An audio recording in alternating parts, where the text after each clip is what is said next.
प्राग इतिहास डिस्कस कर लेते हैं। मानव इतिहास जिन अवस्थाओं से गुजरा है उनकी पहचान और उसमें प्रयुक्त वस्तुओं से होती है।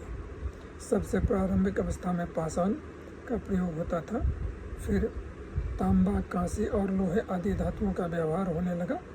प्राचीन भारत में उत्तर पश्चिमी पंजाब की पहाड़ियों की तलहटियों के किनारे किनारे प्रवेश किया और गंगा की उत्पत्तिया को छोड़कर प्राय भारत के प्रत्येक भाग में अपने अस्तित्व को अवशेष को छोड़ा है।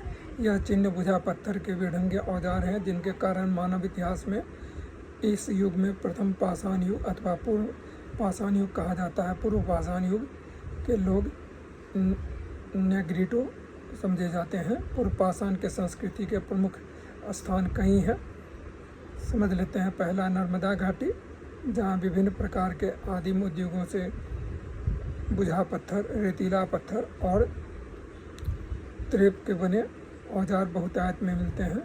दूसरा है कोंकण तट की पट्टी। तीसरा है दक्षिण का पठार। पूर्वी तट भी इन प्राचीन अवशेषों से सुसंपन्न है। दक्षिण पूर्वी भारत के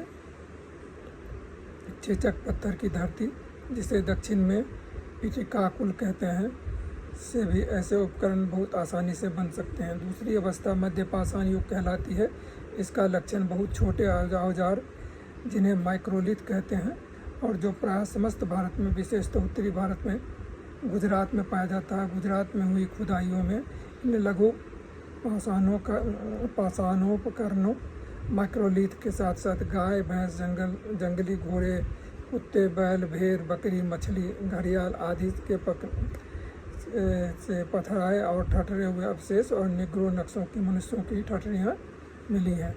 इन अवशेषों से पता चलता है कि गुजरात की लघु पाषाणोपकरण संस्कृति, माइक्रोलिथिक कल्चर, अत्यंत प्राचीन है और इस युग में मनुष्य आखिरी जीविका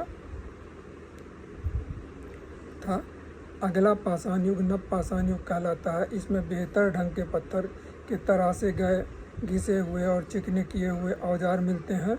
साथ ही साथ हाथ के बने और बाद में चाक पर उतारे हुए मिट्टी के बर्तन, बड़ी बड़ी शिलाओं के मकबरे और ऐसी कब्रें मिलती हैं जिसमें पात्रों में रखकर समूह की हड्डियां दबाई गई हैं आदि। चन्नल्लूर में ऐसी